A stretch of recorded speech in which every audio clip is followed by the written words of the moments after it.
This is someone's frustration right in Talalaba Okondiatsa. This is someone's frustration right here. You've been feeling like you've been doing busy work. You've been feeling like you've been doing busy work, and you've been feeling like you're in this holding pattern, and you've been feeling like you can't really do what the Lord wants you to do, or do what you really know that you can do, because you have this assignment that seems to be sticking you in a particular place. You're saying, Lord, why do you have me in this holding pattern? Lord, why do you have me in this place? I feel like I've outgrown it. I feel like I'm getting bigger. I feel like they're holding me back. I feel like they're not really listening. I feel like I can do more. He tells Timothy to remain in Ephesus, strictly not because he has an assignment to Ephesus, but because he needs to make sure, and he's called to oversee and prevent the reality of other doctrines being taught. Someone declare, I'm here with a purpose. I'm here with a purpose. I'm here with a purpose. I'm here with a purpose. As I told you, stay at Ephesus. Stay in the difficult place. Do the thing you don't want to do. Not because it's necessarily I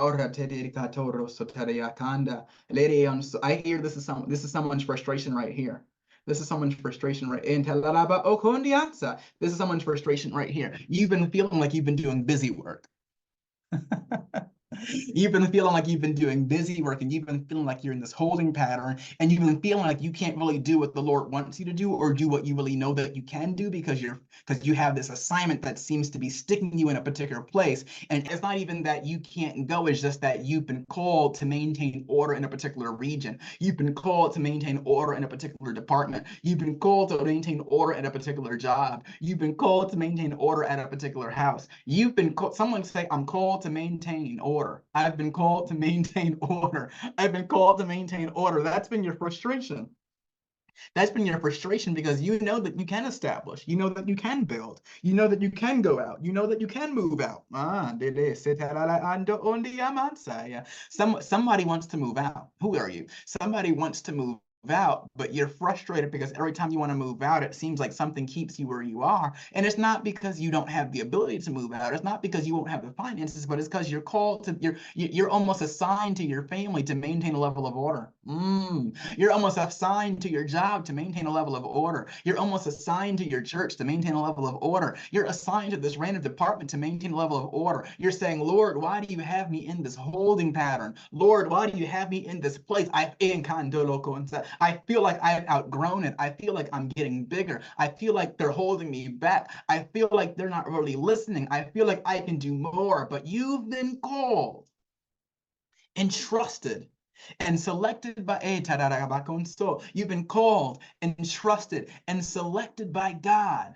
Oh God, yes, Lord, to maintain a level of order. And you were the only one that was selected and trusted to be able to do so. Someone declare, Lord, the Lord trust me to maintain. The Lord trust me to maintain. The Lord trust me to maintain. What a joy it is. What a privilege it is. What an honor it is to be trusted to maintain. I know the assignment sucks right now. I know you want an apartment or a home of your own. I know you want to leave and get your own department. I know you want to do your own job. I know you want to do your own thing, but might I tell you that you have been trusted to maintain order in that house. You have been trusted to maintain order with those parents. You've been trusted to maintain order with those children. You've been trusted to maintain order with that supervisor. Oh, you're saying, why am I sitting under a supervisor that I know more than? Why am I contributing to a department that isn't going to respect me, that isn't going to honor me, that isn't going to promote me? Because the Lord's trusting me to maintain order. I know you didn't ask to do what you're doing, but something about what you're doing is and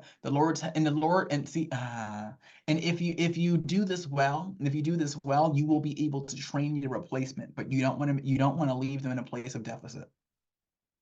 You don't want to leave them. You see, right now, this is your assignment, and you can't despise your assignment. It's just how the cookie crumbles. You got to do what you got to do. I hear the Lord speaking prophetically, and I hear him having a real heart-to-heart moment with one of you. You got to just do what you got to do. If this is where the Lord has you, this is where the Lord has you. Don't charge your season foolishly, and don't you dare try to serve sloppily. You serve with intentionality. You serve with your heart. You serve with your heart. You serve with your heart. You put your heart into that thing, and watch God make it worth your while. And I hear it again. That's why you haven't been able to move out. One of y'all is really trying to move out. You're really trying to move out and separate from your family, and you can't because you're assigned there. Because the Lord can trust you to maintain that there might not be any strange doctrine. You're the only thing keep You're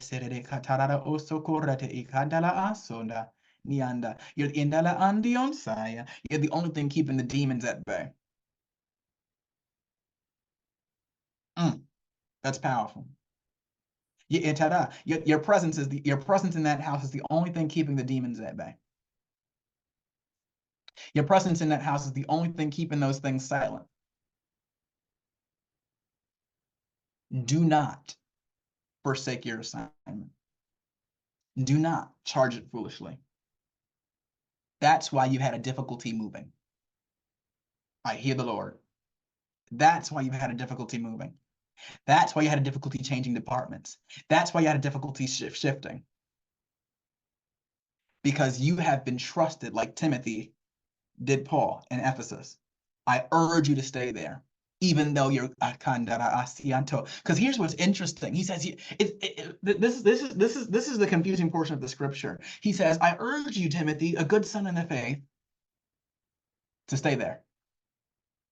He boasts them up and says, you're great, you know what you're doing, you got good lineage, you got great potential, you're a good son in the faith, but stay in this place that sucks.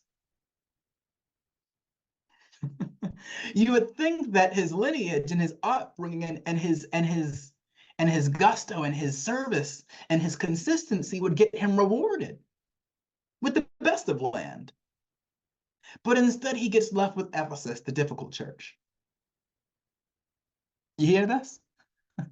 That's why you can't move, because the Lord has trusted you to maintain order in that department. He's trusted you to maintain order in that household. He's trusted you to maintain order on that job. He's trusted you to maintain order in that church and that auxiliary. Some of y'all can't stand your church right now. Some of y'all have asked to join my church, and I said, not yet. It'll come for some, but not yet. Some of y'all literally asked, and I said, not yet. Because the Lord has trusted you to maintain. Be real leery of those and real suspicious of those people that encourage you to shift out of your season of processing, shift out of your season of assignment. Because what's interesting is those places are always going to be more exciting.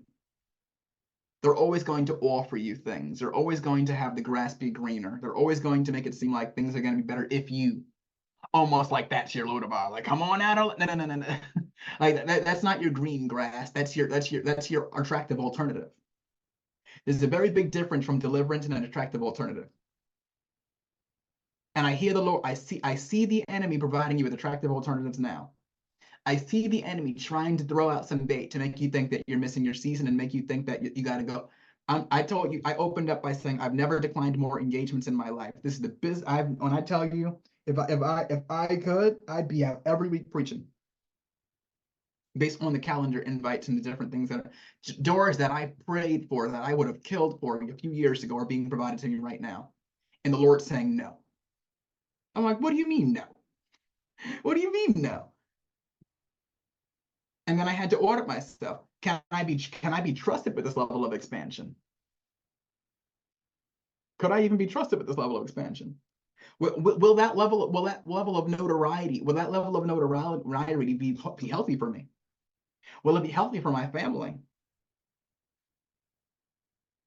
Sometimes it's the best thing that ever happened. But I'm like, Lord, why would you open the door when you're going to have me decline it? When I tell y'all they were willing to give me the keys to that beautiful church. No, to a congregation of 200, 300 individuals. And he says, go to Brooklyn. I said, what do you mean go to Brooklyn? Launch something called Impact Nation. But the people, they're spread out. They launch something called Impact Nation, go to Brooklyn. And what's interesting about the Lord is he never told me no. He just kept repeating his original marching orders. Someone declare in the chat, I'll take the hint. I'll take the hint. I can take a hint. I can take a hint. I can take a hint. And that's where some of us manage to get ourselves in trouble.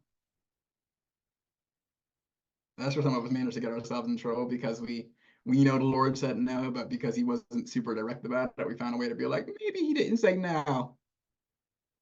And then you try to ultimatum God. If you speak clearly to me, I promise I won't. You start playing Gideon. You start playing Gideon. If the fleece on the floor is wet, right? You just start doing things to try to get him to, you start trying to talk him out of it, or talk him into it. Take the hint.